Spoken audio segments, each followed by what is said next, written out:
Dans ce chapitre, nous allons aborder l'utilisation des feuilles de style dans InDesign et dans Word. Nous allons réaliser ce qu'on appelle un mappage. En fait, dans InDesign, nous avons un grand nombre de feuilles de style qui ont déjà été créées. Nous verrons que dans le fichier Word, il y en a aussi. Le fait de mapper, c'est que nous allons mettre en corrélation les feuilles de style InDesign et les feuilles de style Word. Par exemple, s'il y a une feuille de style dans Word qui se nomme titre, nous allons la mapper pour qu'elle corresponde à la feuille de style titre dans InDesign. Nous allons faire le point des feuilles de style disponibles dans notre fichier. Nous avons ouvert le fichier qui se nomme 02 style à la volée.indd. Nous pouvons remarquer qu'il y a des feuilles de style de paragraphe, paragraphe standard pour le texte par défaut, sous-titres pour les sous-titres, titres pour les titres, tout un dossier avec des styles pour gérer le contenu des cellules. Nous avons aussi une feuille de style de tableau et toutes les feuilles de style de cellules correspondant au tableau ci-dessus. Nous allons importer notre fichier Word en faisant Fichier, Importer. Nous allons sélectionner notre fichier Word, le voici, et nous allons afficher les options d'importation. Et cette fois, nous allons demander ici à personnaliser l'importation. Nous cliquons sur Correspondance de style et nous allons faire un tour dans Word pour voir les styles utilisés. Nous voici sur le document Word. Nous pouvons marquer que les grands titres utilisent la feuille de style titre, que les sous-titres utilisent sous-titres, que le texte par défaut utilise standard. Voici les 3 styles utilisés dans ce document. Il y en a d'autres. Word et OpenOffice ont tendance à créer automatiquement des feuilles de style, mais nous n'en aurons pas besoin. Nous allons revenir dans InDesign. Dans cette fenêtre, nous avons une colonne avec les feuilles de style Word et une colonne avec les feuilles de style InDesign.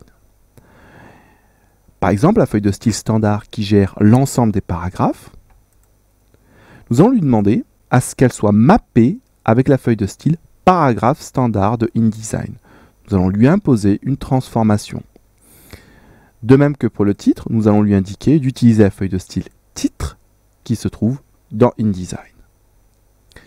Par contre, la feuille de style corps de texte n'étant pas utilisée, par précaution, nous allons lui demander de n'utiliser aucun style. Cela aura 2 résultats. Elle ne sera pas présente dans la liste et aussi elle n'utilisera aucune feuille de style.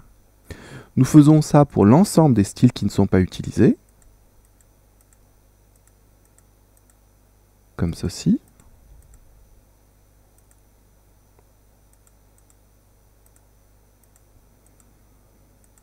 Nous pouvons remarquer que sous-titre a automatiquement été attribué à la feuille de style sous-titre. C'est ce que nous avions précédemment. Lorsque nous avons importé nos fichiers Word jusqu'à présent, nous avons remarqué que certains styles changeaient à la volée, tout seul. Tout simplement parce que le nom de la feuille de style était la même dans Word et dans InDesign. Nous continuons à descendre, et là pareil, la feuille de style de paragraphe contenu de tableau n'étant pas utilisée, nous allons demander à ce qu'elle soit mappée avec aucun style. Et nous avons ici l'ensemble des feuilles de style de caractère. Même opération, nous allons lui demander de ne pas être mappée.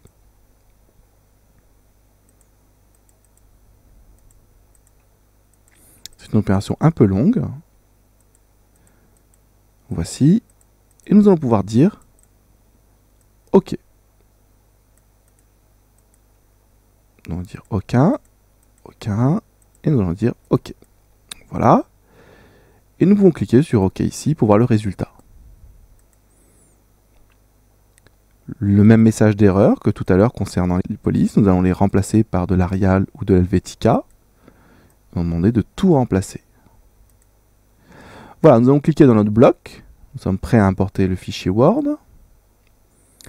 Le fichier Word a été importé. Nous pouvons remarquer qu'automatiquement, il a bien assigné au titre la feuille de style titre, et ainsi de suite.